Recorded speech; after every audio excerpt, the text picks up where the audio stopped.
Okay, we're going to factor a trinomial today, and we're going to use a method. I've heard it called various methods. I've heard it called a box, diamond, bottoms up, but it doesn't really matter what you call it. The only thing that matters is if you do it right, so that you get the right answer.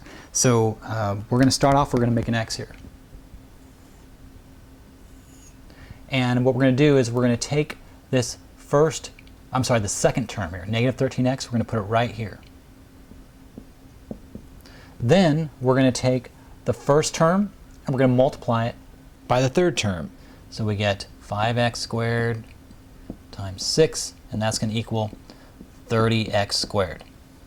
So we have a 30x squared down here, which is this term multiplied by that term, and then we have a negative 13x, which we just brought the second term down there. Now to fill in these other two boxes, these other two parts of the x here, this little part here and this part here, we're going to find two numbers that multiply together to equal that 30x squared that add up to be negative 13x. So we look for factors of 30. So we go 6 times 5, 10 times 3, 15 times 2, 30 times 1. I think that's about it there, right? So we want to find out, these all multiply together to equal 30, but which one of those also adds up together to be negative 13x. So we go through them each one at a time. 30 times 1 is 30x squared. 30 plus 1 is going to be 31. Can't be that one. 15 times 2, well, that equals 30. Let's see, 15 plus 2, let's see, if we have negative 15 and a positive 2, that's going to be negative 13x, but a negative 15 times a negative 15 times a positive 2 is going to be equal 30. Thought that might be it, but close but no cigar. 10 times 3.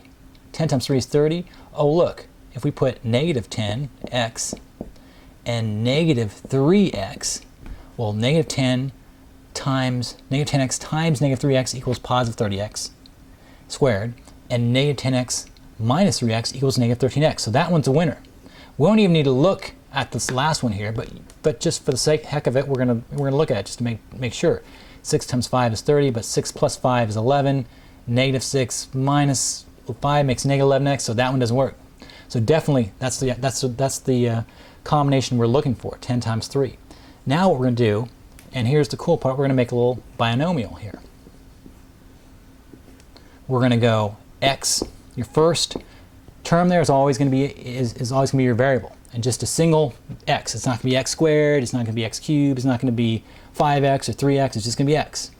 And then what you do is you take the coefficient from this term here, which is negative 10, put it right there, and then you take this one here, negative 3, and you put a negative 3 right there. So make this a little bit closer there. And that's the first part. Now, what you do is you go back to your original trinomial here, and you say, okay, 5x squared, and you take the coefficient, which is 5, and you divide this number here by 5, and you divide this by 5.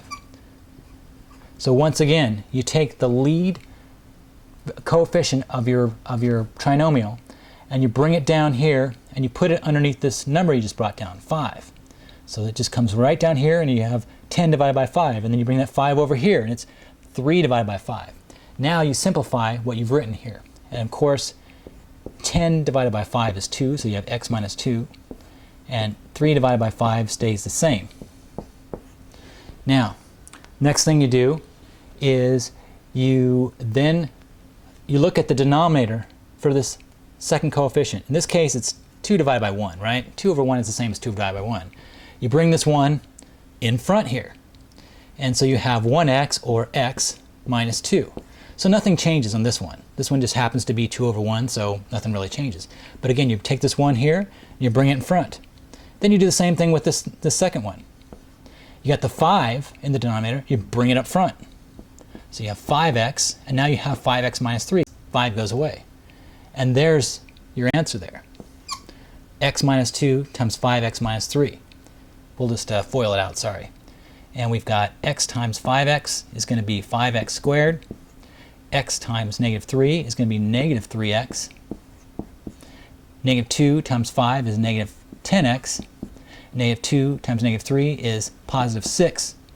And that, of course, becomes 5x squared minus 13x plus 6. So There's your answer.